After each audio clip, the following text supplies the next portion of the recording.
함께 읽을 말씀은 창세기 5장 21절부터 24절까지 말씀. 우리 4절 같이 한 목소리로 읽도록 하겠습니다. 시작. 에녹은 65세에 무드셀라를 낳았고 무드셀라를 낳은 후 300년을 하나님과 동행하며 자녀들을 낳았으며 그는 365세를 살았더라.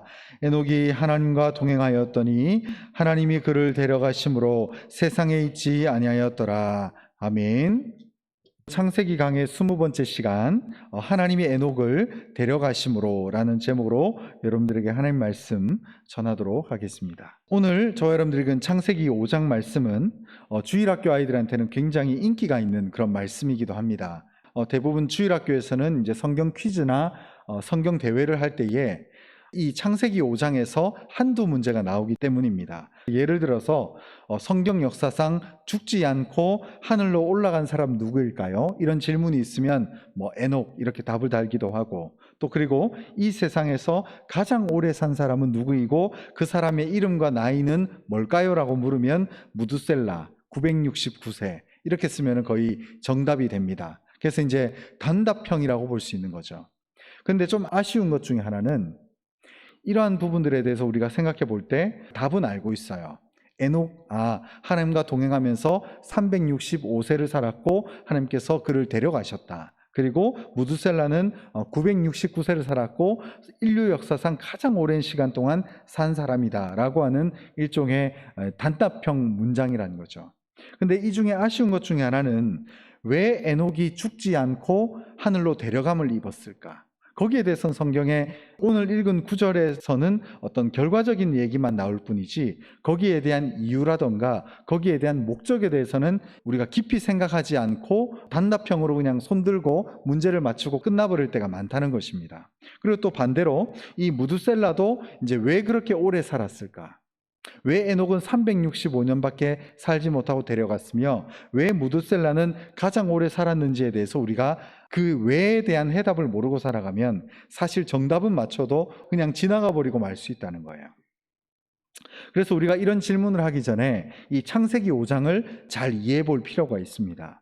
그런데 이제 이 창세기 5장을 또한 잘 이해하기 위해서 이 창세기 5장은 바로 셋의 족보, 아담의 후손인 하나님의 택한 민족이라고 볼 수 있고 하나님의 보호하심을 받은 족보라고 할 수 있는 것이 오늘 창세기 5장 전체에서 나오고, 우리가 지난 수요예배 때 살펴봤던 그 가인의 족보에 소속된 이 라멕과 셋의 족보 가운데 7번째 후손인 이 에녹에 대해서 우리가 묵상할 수 있는 것이 굉장히 중요한 말씀의 오늘 핵심의 요지다라고 제가 말씀드릴 수 있는 것입니다.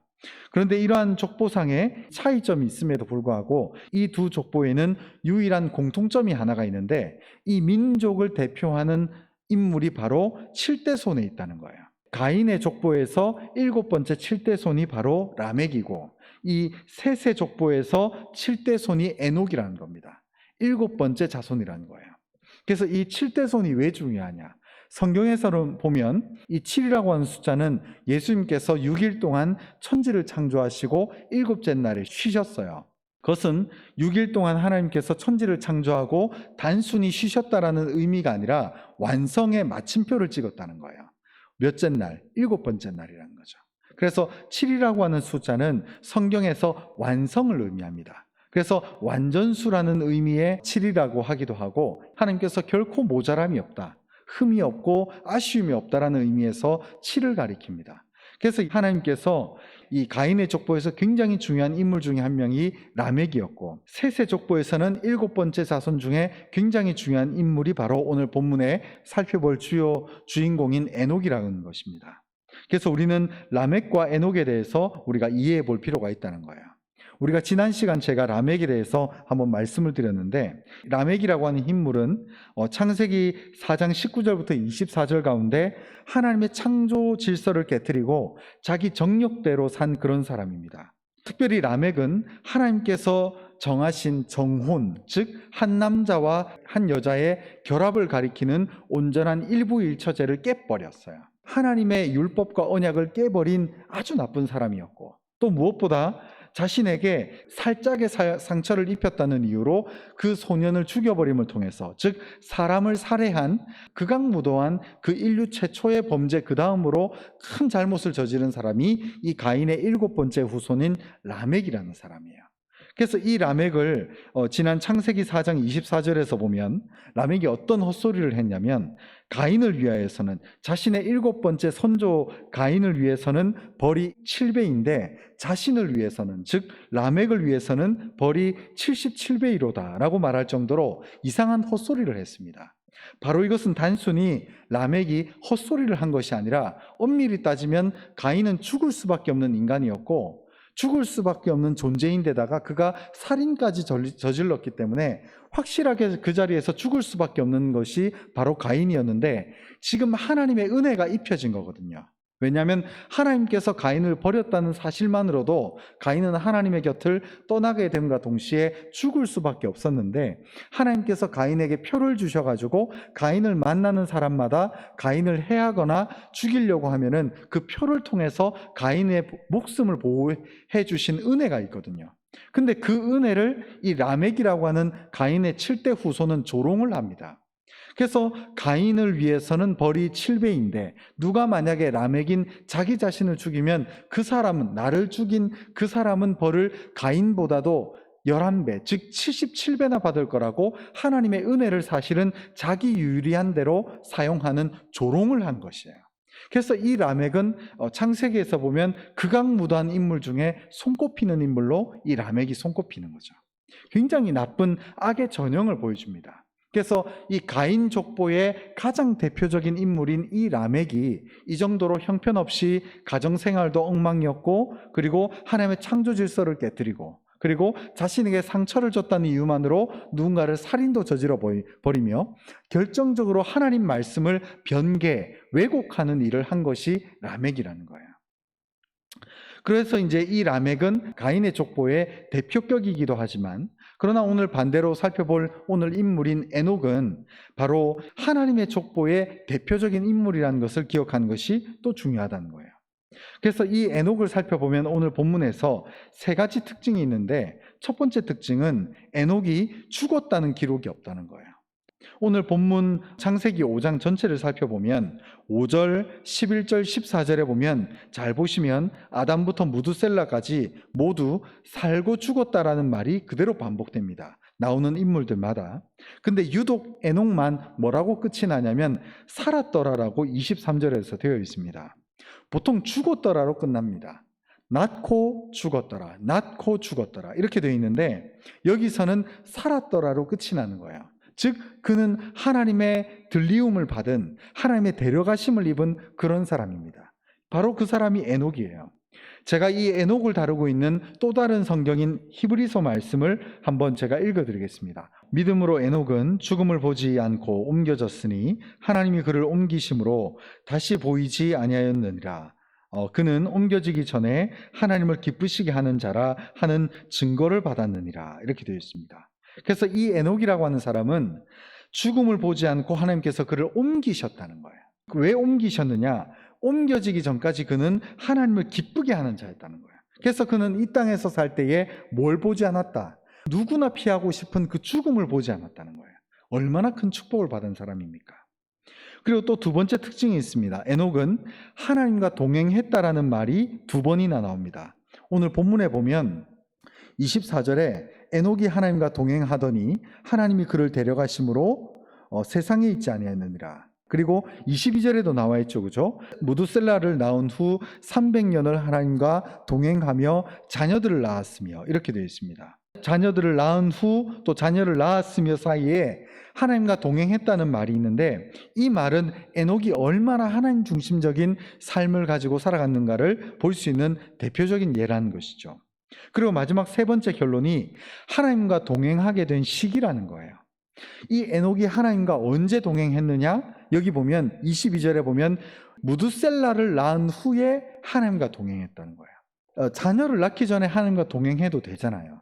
근데 공교롭게도 이 에녹은 무두셀라를 낳은 후에 하나님과 동행했어요. 300년 동안이나 하나님과 동행하는 그런 은혜를 경험했습니다. 그래서 여기서 그렇다면 중요한 인물이 또 나오죠. 바로 그것은 이 에녹이 하나님과 동행하게 만든 그 결정적인 계기를 제공한 사람이 그의 아들인 무드셀라라는 거예요. 이 무드셀라의 이름은 무트라고 하는 이름과 살라흐라는 이름이 합쳐졌어요. 그래서 무트라는 말은 죽다, 죽는다 이런 말이고, 살라흐라는 말은 보내다 이런 뜻이에요. 그래서 이 말을 합쳐서 무드셀라의 의미가 뭐냐면, 이 무드셀라라고 하는 사람이 죽을 때는 하나님이 뭔가를 보낸다는 거예요. 그래서 우리가 성경을 알고 있다시피 이 무드셀라가 죽을 때 하나님께서 뭘 보내셨느냐? 바로 하나님께서 홍수를 주셨어요. 그래서 노아의 홍수 사건을 통해서 무드셀라가 죽고 난 그 해에 바로 하나님께서 홍수를 주십니다. 그래서 인류의 심판을 가하시는 하나님의 역사가 그때 나타나게 되는 거예요. 근데 공교롭게도 이 무드셀라가 어떤 인물이냐면, 제가 아까 설교 초대에도 말씀을 드렸습니다만, 이 무드셀라는 969세, 1000년이 조금 모자란 시간 동안 엄청나게 오랜 기간, 아니 성경 역사에서 가장 오랜 기간 동안 산 사람이 무드셀라라는 거예요. 여러분, 이것이 은혜가 있죠. 하나님이 물로 심판하기 전까지 어떻게 보면 하나님은 이 에녹에게 말씀하셨던 것 같아요. 자신의 아들을 지으면서 이 아들이 죽을 때에 하나님이 심판하실 것이다. 지금 우리 세대도 지금 하나님의 심판, 다시 오심을 기다리고 있죠. 똑같은 원리예요. 하나님께서 에녹이 65세에 무드셀라를 낳으면서 네 아들이 죽게 될 그 시점에 내가 이 땅에 심판을 줄 거야 라고 하는 확실한 계시를 받았던 거예요, 에녹이. 그 사실을 알고 난 다음부터 그 365세가 되는 그날까지 하나님과 동행하며 그 은혜 가운데 살아갔다는 거죠. 여러분, 성경의 원리는 심판을 기다리는 삶이에요. 이 사도 바울이 벨릭스 총독 앞에 갔을 때 벨릭스 총독이 묻습니다. 로마 총독이, 너 도대체 기독교인들이 이렇게 난리치는데 이 기독교인들이 믿는 도의 요체가 뭐냐? 즉 너희가 믿는 진리의 도가 뭐냐? 이렇게 묻습니다. 그러자 이 사도 바울이 했던 말이 의와 절제와 심판이라는 거예요. 여러분, 사람이 얼마나 의롭게 살 수 있을까요? 사실 의롭게 사는 것이 쉬운 일은 아닙니다. 절제 쉬운 일 아니에요.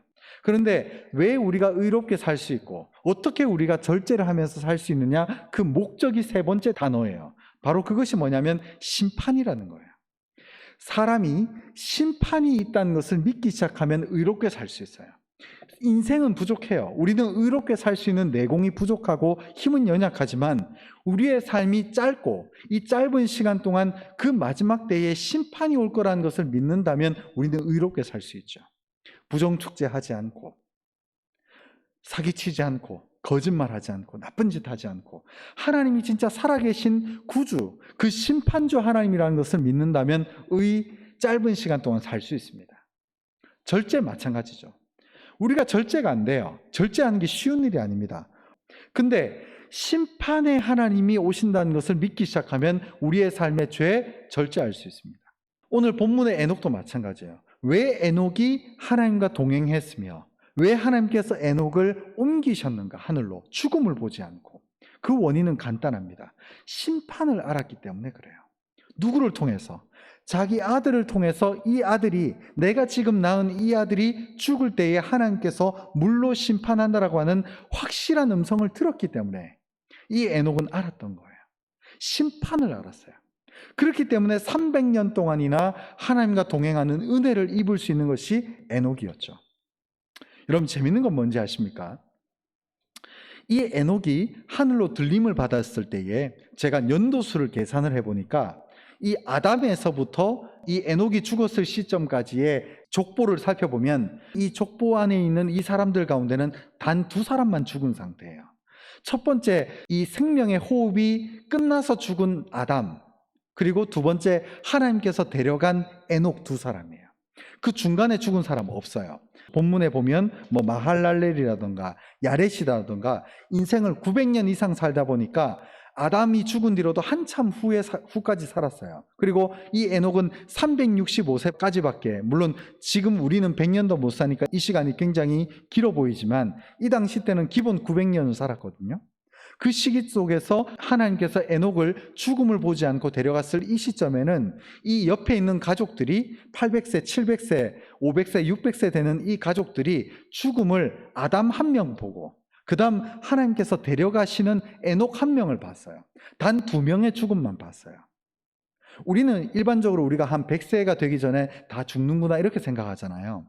근데 바로 요 창세기 5장인 이 시점에서는 이 아담의 가족들 가운데 죽은 사람이 자연사로 죽은 사람이 아담 한 명, 그리고 또 한 명이 하나님이 데려간 인물 에녹 한 명이었어요. 그 전에 있었던 역사책도 없었고 인류 최초의 가문이니까 이 가문이 생각할 때 어떻게 생각할까요? 자연적으로 죽으면 아담같이 죽을 거다. 근데 하나님과 동행하면 결코 죽음을 보지 않고 우리를 데려가실 거다. 이런 생각을 했을 거예요. 왜냐하면 50대 50이니까. 그죠? 여러분, 이게 굉장히 중요한 의미를 이 아담의 후손들에게 주는 메시지입니다. 이거 굉장히 중요한 거예요.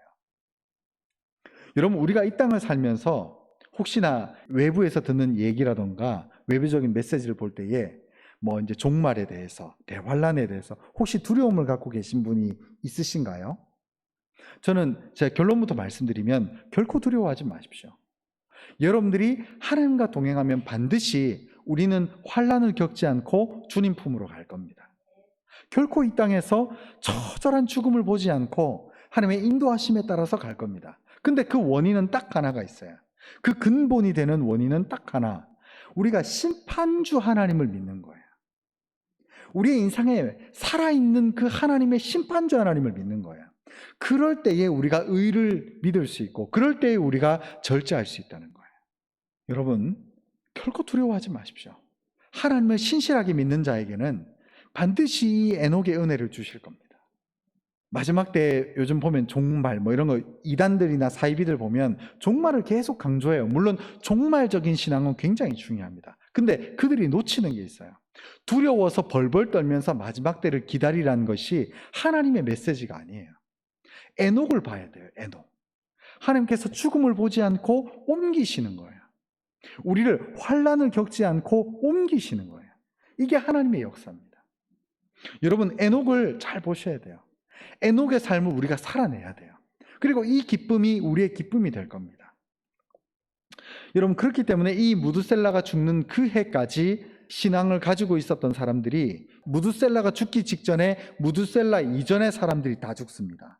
노아 가족 말고 다 자연적으로 죽어요. 그래서 홍수에 잠기는 처절한 심판을 경험하지 않고 그 전에 다 죽습니다. 하나님이 오늘 이 창세기 5장에 등장하는 인물들을 다 데려가세요. 우리 창세기 5장을 한번 보실까요? 창세기 5장에 등장하는 아담은 당연하고요. 그리고 그 다음 셋, 그리고 에노스, 그리고 게난, 그리고 마할랄렐, 그리고 그 16절에 보면 야렛, 그리고 에녹, 노아는 사명이 있었죠. 노아 때는 홍수를 감당해야 되고 방주를 지어야 되는 사명이 있었기 때문에 그 가족만 홍수를 버티면서 노아 이전까지 모든 세대가 노아 홍수 생겨나기 전까지 다 하나님께서 자연사를 통해서 물 심판을 보지 않고 다 데려가십니다. 이게 연도수로도 딱딱 맞아요. 그래서 노아 가족이 딱 되면서 심판이 시작되고 노아 홍수 사건이 끝나고 나면서 노아 가족만 그대로 살아남습니다. 그래서 이 창세기 5장이 굉장히 중요하고 굉장히 재미있는 본문이에요. 제가 결론의 말씀을 좀 드리고자 합니다. 여러분, 오늘날 이 시대에 잘못된 그 종말론으로부터 오는 두려움, 환란이 언제 올 것이다, 두려워하지 마시기 바랍니다. 심지어 멀쩡해 보이는 목사님들이 그런 말을 한다 하더라도 결코 두려워하지 마십시오. 내가 하나님과 동행하면 하나님의 보호하심이 분명히 내 삶 가운데 이루어집니다. 그러나 놀랍게도 그 신앙은 내가 잘 믿는다고 해서 옆에 있는 사람에게 전가되는 건 아니에요. 내 신앙이 그렇게 특별하게 보호받습니다. 하나님 그렇게 우리를 인도하시는 거예요. 그렇기 때문에 우리는 그 심판이 오는 그날까지, 그때가 언제인지 물론 알지 못하지만 그때가 되는 그날까지 열심히 복음 전하고 주변에 믿지 않는 자들에게 예수 복음을 전해야 돼요. 전하는 이유가 뭐예요? 하나님의 살아계심을 믿는다는 거거든요. 여러분, 분명히 우리는 에녹을 생각해야 됩니다. 그러면서 우리는 그 때를 기다리는 거예요. 하나님은 우리의 삶 가운데 계속 말씀하셨어요. 내가 온다. 내가 올 때 세상은 마지막 때를 경험할 거다. 우리가 그 말씀을 받은 에녹이란 말이에요. 그래서 우리 때가 될지 아니면 우리가 무드셀라가 될지 아니면 우리가 노아가 될지는 알 수 없습니다. 그러나 분명한 건 하나님의 택함 받은 백성을 향한 하나님의 보호하심, 그리고 그 종말을 면하게 하심의 은혜가 우리의 삶 가운데 반드시 있다는 것입니다. 시간이 자꾸 지나면 지날수록 예를 들어서 동성애 문제라던가 또 이 시대 여러 가지 온갖 순리가 아니라 역행을 따르는 시대적인 흐름 속에 있을 때에 자꾸 종말이 온다라고 부채질을 할 겁니다. 그러나 믿지 마십시오. 그런 메시지 속에서 우리가 공포심을 가지게 하고 자꾸 두려움을 얻게 하는 것이 그들의 전략이에요. 여러분, 하나님을 믿는 우리 그리스도의 신부들은 두려움으로 혼인잔치를 기다린 자들이 아닙니다. 우리는 기쁨으로 그 주님의 오심을 기다리며 하나님의 전적인 보호하심과 전적인 인도하심, 그리고 우리를 책임져 주시는 그 은혜를 맛보면서 사는 자들이라는 거예요. 여러분, 오늘 본문의 에녹이 우리의 삶의 모습이 될 줄 믿습니다. 여러분, 그러면서 이 무드셀라를 생각하시기 바랍니다. 무드셀라가 나이가 969세인데 무드셀라가 태어났는데 969년 동안 주변에 있는 사람들에게 계속 메시지를 전하면서 내가 죽고 난 그 해에 바로 하나님의 심판이 올 거다라고 하는 말을 했거든요. 여러분, 하나님은 이 심판을 언제나 유보하시고 택한 백성들을 할 수만 있으면 보호하시고 구원시키시며 그들을 책임져 주셨어요.